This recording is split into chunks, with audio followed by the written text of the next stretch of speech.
Hello' friends, মই এজন মহান ব্যক্তিৰ পৰা উদ্ধাৰ কৰি লোৱা কেইটামান কথা মই আপোনালোকৰ মাজত শ্বেয়াৰ কৰিব বিচাৰিছোঁ। কথাকেইটা হ'ল যে পিতৃ মাতৃয়ে কেতিয়াও কেইটামান কাম কৰিব নালাগে। এই কামখিনি হ'ল, প্ৰথমতে আছে আপোনাৰ ধৰক, যিসকল পিতৃ মাতৃয়ে শিশুক মাৰপিট কৰে, সেই শিশুসকলৰ কি হয়, মেধা শক্তি, যিটো বোধ শক্তি কমি যায়। তাৰপিছত আৰু কি হয়, সিহঁত ভয়াতুৰ হৈ যায়, ফটককৈ ভয় খাই যায়, দেখি উচপ খাই উঠে, ভয় খাই উঠে।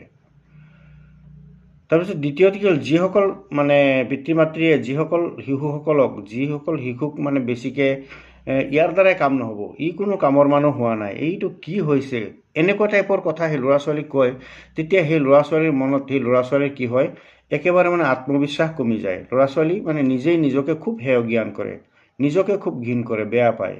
তৃতীয়তে, যিসকল শিশুৰ ওপৰত কোনোবাই ধেমালি কৰি হাঁহে, এইটো এটা ফাল্টু, এইটো হেন তেন, এনেকুৱা তেনেকুৱা কিবা কিবি আচৰণ কৰে, তেতিয়া সেই শিশুটোৰ কি হয়, নিজে খুব খঙাল হৈ যায়, খুব নিজেই নিজক আত্মবিশ্বাস নাইকিয়া হৈ যায় কমপ্লিটলি।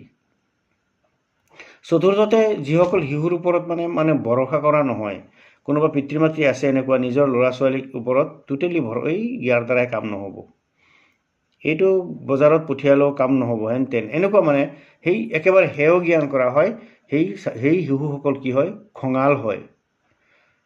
আৰু পঞ্চমতে কি হ'ল, যিসকল শিশুক প্ৰশংসা কৰা নহয়, কিবা এটা কাম কৰাৰ পিছত চাবাচি আমি যাক কওঁ, তাক প্ৰেইজ কৰা নহয়, প্ৰশংসা কৰা নহয়, তাক চাবাচি দিয়া নহয়, পুৰস্কাৰ দিয়া নহয়, তেতিয়া সেইসকল শিশু নিজক ঘিণ কৰা আৰম্ভ কৰে। গতিকে পিতৃ মাতৃসকল, যদি আপোনালোকে নিজৰ ল'ৰা ছোৱালীৰ লগত এনেকুৱা ব্যৱহাৰ কৰে, আজিৰ পৰা এৰি দিয়ক। ধন্যবাদ।